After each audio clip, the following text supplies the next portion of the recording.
The number one exercise to correct flat feet. I wish I would have known this a very long time ago because I personally had flat feet. It can really affect not just your feet, but your whole body. It's very interesting to know that flat feet are not genetic. When you were born as a baby, you were born with flat feet. And you have flat feet until you reach the age of like 6 years old to 10 years old. Some people, as they get older, they develop this fallen arch because they don't really exercise these muscles of the foot. Why do we have an arch? The main purpose of this arch is to give us free energy. When we walk, it acts as a preloaded spring. If you ever see like a dog run really fast, they have these preloaded ligaments and tendons that are like springs that literally propel them. When you have this arch, it can act as a spring to propel you for quick movements, also climbing on different surfaces. If you don't have this preloaded spring, you still walk, but other muscles have to be recruited. The propelling motion has to occur from muscles higher up. It's your flexors, and I'm talking about your thigh muscle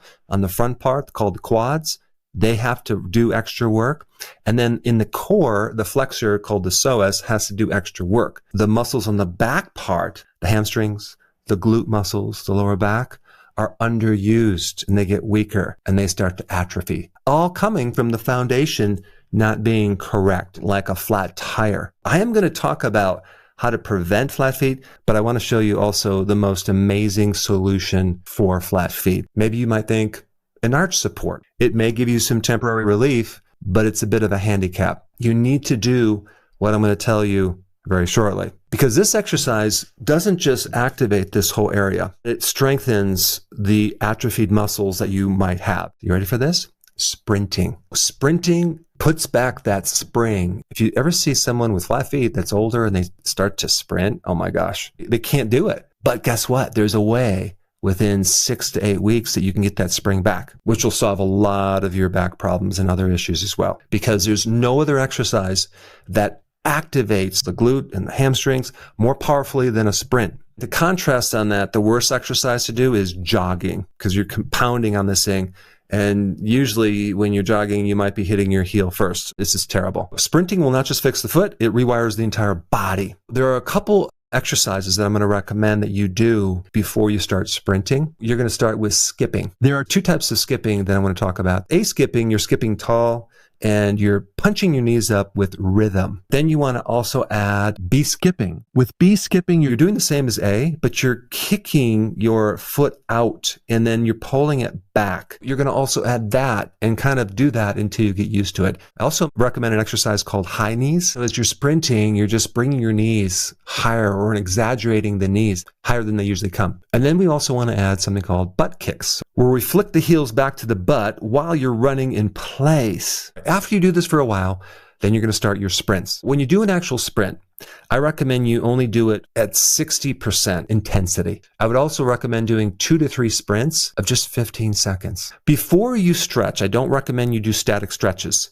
That kind of turns off the muscles. I just recommend doing these other exercises before you sprint. A couple other recommendations with kids to prevent flat feet. Try to get kids to play in the grass in a safe environment without their shoes, so they can develop their arches. I highly recommend the shoes that you get your kids are not really thick soles, like flat barefoot shoes. They have a lot of different options, even on Amazon, that you can get. Also, we want to make sure that the toes have enough room to breathe and move. What this is going to do, it's going to take a lot of pressure off of your lower back, because you're going to make your glutes real strong and you're going to be more erect, and it's going to help your lower back. You're going to have better posture as well. I also think there's something going on early on in life that contributes to this problem, and that would be a lack of vitamin D, a lack of vitamin K2, and magnesium.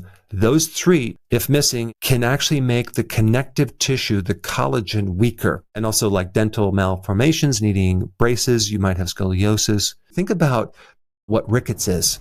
Rickets is soft bones. If you have soft bones, muscles can pull the bones out of position. You can imagine that could set you up for a weakness in the bottom of the foot as well. And then later in life, you develop plantar fasciitis. I wonder why. On that note, I'm really interested in you trying these sprints and these other exercises, because it's important for other people watching this video to know a lot of people tried it and it's helped them.